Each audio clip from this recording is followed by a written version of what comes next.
দেখুন, আমি national social assistance programme যে ওয়েবসাইট রয়েছে সেই ওয়েবসাইটে কিন্তু অলরেডি আমি চলে এসেছি। এবং এই ওয়েবসাইটে আমি কেন এসেছি, কারণ এই ওয়েবসাইট থেকে বার্ধক্য ভাতা, বিধবা ভাতা আর ডিসেবিলিটি যে পেনশন স্কিম রয়েছে সেই তিনটে স্কিমের স্ট্যাটাস কিন্তু এই পোর্টাল থেকেই চেক করা যাচ্ছে। এবং 2024 সালের যে লিস্ট রয়েছে বা যে স্ট্যাটাস রয়েছে ক্যান্ডিডেটের, সেই ক্যান্ডিডেটের স্ট্যাটাসটা মানে পেনশন লিস্টে নাম আছে কিনা, যদি থাকে তাহলে আগে পেনশন পেয়েছে কিনা, কোনো মাসে ড্রপ গেছে কিনা, এই মাসে পাবে কিনা ইত্যাদি সমস্ত কিন্তু স্ট্যাটাস এই ওয়েবসাইট থেকে চেক করা যাবে।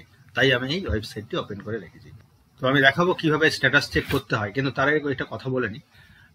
বৃদ্ধ পেনশন বলুন কি বিধবা পেনশন বা ডিসেবিলিটি পেনশন যাই বলুক না কেন, এটা যেটা ন্যাশনাল সোশ্যাল অ্যাসিস্ট্যান্স প্রোগ্রামের থ্রু দিয়ে যেটা সেন্ট্রাল গভর্নমেন্ট করে থাকে, সেখানে কিন্তু রাজ্য সরকার এবং স্টেট এবং সেন্ট্রাল দুজনে মিলে কিন্তু এই ভাতাটা প্রদান করে থাকে। এবার সেন্ট্রালের একটা নির্দিষ্ট পরিমাণ রয়েছে এবং স্টেট নিজের ইচ্ছা মতো সেই পরিমাণটা বাড়িয়ে নিজের মতো করে আরো কিছু দিয়ে একটা অ্যাডজাস্ট করে একটা বড় অ্যামাউন্ট দেওয়ার চেষ্টা করে থাকে বিভিন্ন স্টেট গভর্নমেন্টগুলো। এবার এটা বাদেও কিন্তু যদি কোনো স্টেট গভর্নমেন্ট চায়, সে আলাদাভাবে কোনো স্কিম চালাতেই পারে। সেই স্কিমের স্ট্যাটাস কিন্তু এখান থেকে দেখা যাবে না। এখানে শুধুমাত্র সেন্ট্রাল গভর্নমেন্ট অ্যাপ্রুভ যে সমস্ত ভাতাগুলো রয়েছে, বৃদ্ধ ভাতা, উইডো পেনশন আর ডিসেবিলিটি যে স্কিম রয়েছে, সেই তিনটা স্কিমের কিছুটা কন্ট্রিবিউশন সেন্ট্রাল গভর্নমেন্ট করে এবং কিছুটা রাজ্য সরকার করে। তো এটা আমি দেখাবো কিভাবে এখান থেকে স্ট্যাটাস চেক করা হয়। এবার তার আগে তিনটে পেনশন কি কি রয়েছে দেখুন।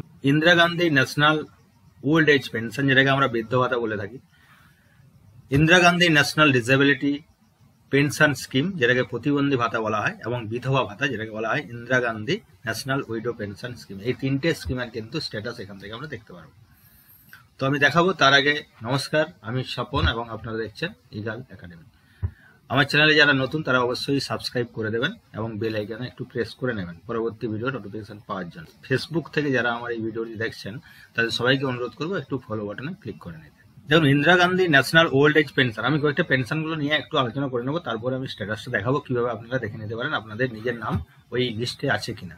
তো দেখুন, প্রথমে রয়েছে Indira Gandhi national old age pension scheme, যেটা কিনা শুরু হয়েছিল, রিসেন্ট শুরু হয়নি, শুরু হয়েছিল 2007 সালে, 19/11/2007। এবার দেখুন কারা আবেদন করতে পারে এই ওল্ড এজ পেনশনটা। সবাই কি আবেদন করতে পারে? নির্দিষ্ট একটা বয়স হয়ে যাওয়ার পরে সবাই কি এই পেনশনের জন্য আবেদন করতে পারে? পারে না। দেখুন, প্রথমে বলেছি বিপিএল সম্প্রদায়ের হতে হবে। যে ব্যক্তি ওল্ড এজ পেনশনের জন্য আবেদন করবেন তাকে অবশ্যই বিপিএল সম্প্রদায়ের হতে হবে, 60 অথবা 60-র বেশি এজ হতে হবে, এবং একটি পরিবারে কিন্তু 60 বছরের একজনই পেনশন পাবেন, দুজন কিন্তু পাবেন না। স্বামী স্ত্রী দুজনেরই 60 হয়ে গেছে, দুজনেই কিন্তু বৃদ্ধ ভাতা পাবেন না। ঠিক আছে। এবার এখানে দেখুন সুন্দর করে লিখে দেওয়া রয়েছে যে কেন্দ্র সরকারের প্রদেয় পেনশনের টাকার পরিমাণ 60 থেকে 79 বছর পর্যন্ত হচ্ছে 200 টাকা প্রতি মাসে, এবং 80 থেকে 500 টাকা প্রতি মাসে এটা কিন্তু সেন্ট্রাল গভর্নমেন্ট দিয়ে থাকে। ঠিক আছে। 80-র নিচে হলে কিন্তু 60 থেকে 80-র নিচে হলে সেটা হচ্ছে 200 টাকা প্রতি মাসে, এবং 80 বছরের বেশি হলে সেখানে কিন্তু 500 টাকা দিয়ে থাকে। এবার আপনি দেখছেন আপনার বৃদ্ধ ভাতার পরিমাণটা অনেক বেশি আপনি পাচ্ছেন, অর্থাৎ এটা হচ্ছে সেন্ট্রাল গভর্নমেন্টের কন্ট্রিবিউশন। এবার প্রত্যেকটা রাজ্য সরকার নিজের থেকেও কিছু কন্ট্রিবিউট করে দিয়ে দুটো প্লাস করে একসাথে করে টাকাটা পেনশন হোল্ডারকে দেওয়া হয়। এবার আপনি যে টাকাটা পাচ্ছেন আপনি সেখান থেকে 200 অথবা 500 টাকা মাইনাস করে বাকি যে টাকাটা পাচ্ছেন ওই টাকাটা রাজ্য সরকার দিচ্ছে। এবার রাজ্য সরকারের দেওয়া পেনশনের পরিমাণ মোট পেনশনের বাকি টাকাটা রাজ্য সরকার প্রদান করে। পরিষ্কার? ঠিক আছে। এটা হচ্ছে বৃদ্ধ ভাতা, যেটা কিনা আপনি তার ডিটেলসটা হচ্ছে এটাই।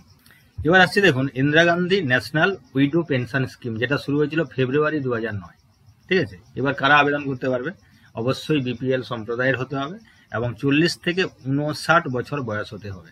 এটা কিন্তু সেন্ট্রালের যেটা Indira Gandhi national widow pension scheme.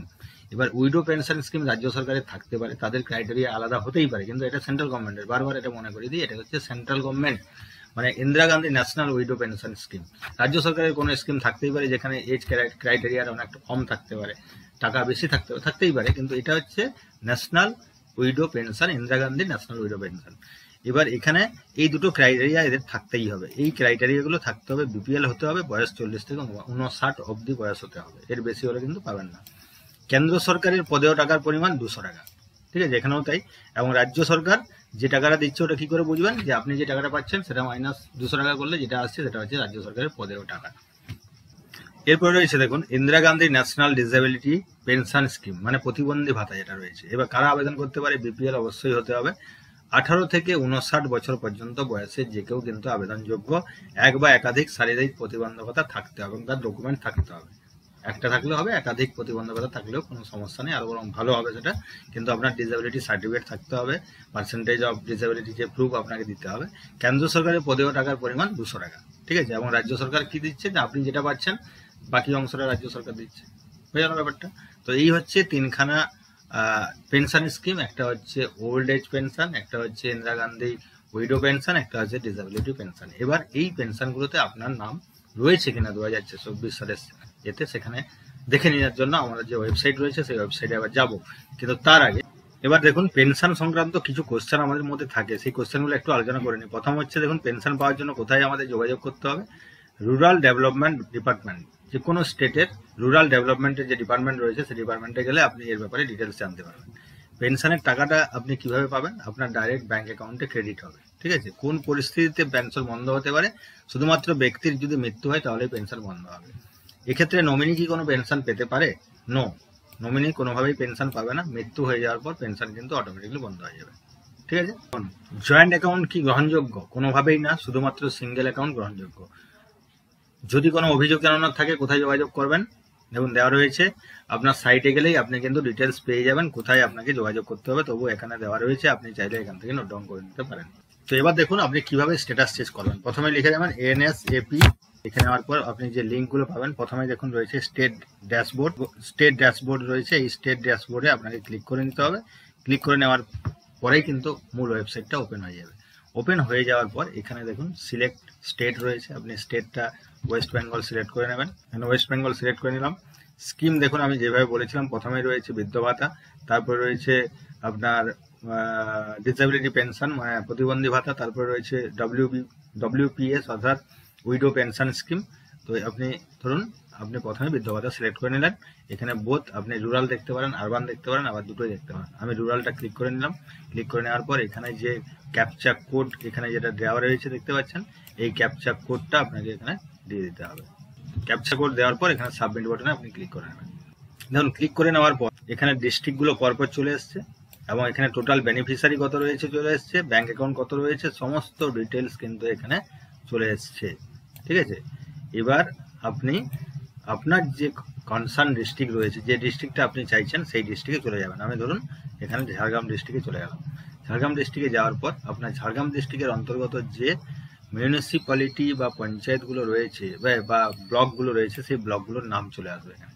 এবার আপনি আপনার কনসার্ন যে ব্লক, আপনি যে ব্লকের বাসিন্দা সেই ব্লকে ক্লিক করে নেবেন। ক্লিক করে নেওয়ার পরে এখানে যেহেতু আপনি রুরাল সিলেক্ট করেছেন তাই এখানে পঞ্চায়েত অনুযায়ী পরপর নামগুলো চলে আসবে। এবার ধরুন আপনি প্রথমের পঞ্চায়েতে বিলং করেন, এখানে ক্লিক করে নেবেন। ক্লিক করে নেওয়ার পরে আপনার এখানে ডিটেলস সমস্ত নামগুলো পরপর চলে আসবে, ঠিক আছে। এবার দেখুন প্রথমের যে নাম রয়েছে এই নামটা কিন্তু দেখুন এখানে কোনো স্যাংশন অর্ডার নম্বর নেই, এবং কারণ এখানে PFMS রেজিস্টারটা নো রয়েছে। এবার ধরুন আপনি লিস্ট চেক করে দেখলেন যে আপনার নাম এটাই, আপনার কোনো স্যাংশন অর্ডার নেই, ঠিক আছে। এবার যখনই আপনি দেখছেন আপনার স্যাংশন অর্ডার নেই, বাকিদের রয়েছে, আপনি স্বভাবতই টাকা পাবেন না। এবার কেন স্যাংশন অর্ডারটা আসেনি? কারণ দেখা যাচ্ছে আপনার PFMS রেজিস্টার যেটা সেটা কিন্তু নো আসছে। PFMS মানে পাবলিক ফিনান্সিয়াল ম্যানেজমেন্ট সিস্টেম, যার থ্রু দিয়ে টাকাটা আপনার অ্যাকাউন্টে ঢোকে, সেটা কিন্তু লিঙ্ক মানে ব্যাংকের সঙ্গে হয় আধার লিঙ্ক নেই বা PFMS রেজিস্টার নেই, ওটা কিন্তু আপনাকে ব্যাংকে গিয়ে করে নিতে হবে। এই যে ফল্টটা রয়েছে এটা আপনাকে এখানেই দেখতে পাবেন। যদি না আপনি চেক করেন তাহলে কিন্তু বহুদিন ধরে আপনি ভাতা না পেয়েই বসে থাকতে পারবেন। চেক করুন, যদি নো থাকে এটাকে ইয়েস করার ব্যবস্থা করুন। এবার বাকিগুলো দেখে নিন, সবই ঠিক আছে। এবার এইভাবে দেখুন পরপর দেওয়া আছে, প্রথমে রয়েছে স্যাংশন অর্ডার, তারপরে নাম, তারপর ডিটেলস রয়েছে এবং ডিসবার্সমেন্ট মুড ব্যাংক, ঠিক আছে, এবং PFMS রেজিস্টারের যে ব্যাপারটা রয়েছে সেটাও কিন্তু এখানে রয়েছে, সব আপনি দেখে নিতে পারেন। দেখুন এখানে আরেকটা সুবিধা আপনাকে দিয়েছে, আপনি তো দেখতে তো অবশ্যই পারেন, আরও যদি ডিটেলস দেখতে চান, মনে করুন প্রথমে যেটা রয়েছে আপনার স্যাংশন অর্ডারে আপনি ক্লিক করে নিতে পারেন। ক্লিক করে নিলে এখানে কিন্তু আরও ডিটেলস চলে আসবে। দেখুন এটা কিন্তু অ্যাক্টিভ রয়েছে, দেখুন এখানে অ্যাক্টিভ রয়েছে, আপনি টাকা লাস্ট পেয়েছেন ডিসেম্বর 2023-এ আপনি লাস্ট টাকা পেয়েছেন, ঠিক আছে। আপনার এজ কত, আপনার নাম কি, সমস্ত ডিটেলস কিন্তু এখানে রয়েছে। ঠিক আছে। এখানে আরেকটা সুবিধা রয়েছে, দেখুন আপনার যে লিস্ট রয়েছে সেই লিস্টটাকে কিন্তু আপনি এক্সেল ফরম্যাটে, পিডিএফ ফরম্যাটে আপনি বা ডাইরেক্ট এটাকে প্রিন্ট করে নিতে পারেন। এক্সেল অসংখ্য নাম রয়েছে, আপনি কোথায় খুঁজবেন কি করে? তাহলে আপনি এক্সেল ফরম্যাটে ওটাকে ডাউনলোড করে নিলে বা পিডিএফ ফরম্যাটে ডাউনলোড করে নিলে আপনি কিন্তু সার্চ বটনের মাধ্যমে আপনি নামটা খুব ইজিলি কিন্তু খুঁজে পাবেন। তাহলে আমি এক্সেলে ক্লিক করে নেব। ক্লিক করে নেওয়ার সঙ্গে সঙ্গে দেখুন এখানে ডাউনলোড হয়ে গেছে। এবার এই ডাউনলোড করা এক্সেল ফাইলটাকে আমি খুলে নিতে পারি এবং এখানে দেখুন সমস্ত ডিটেলস কিন্তু এখানে রয়েছে। কারা কারা পেনশন পেয়েছে, ইয়েস কিন্তু প্রায় সবই রয়েছে, শুধু একখানাই নো রয়েছে, প্রথমে যেটা রয়েছে। ঠিক আছে, বাকি কিন্তু সবই ঠিকঠাক রয়েছে। বোঝা যাচ্ছে ব্যাপারটা?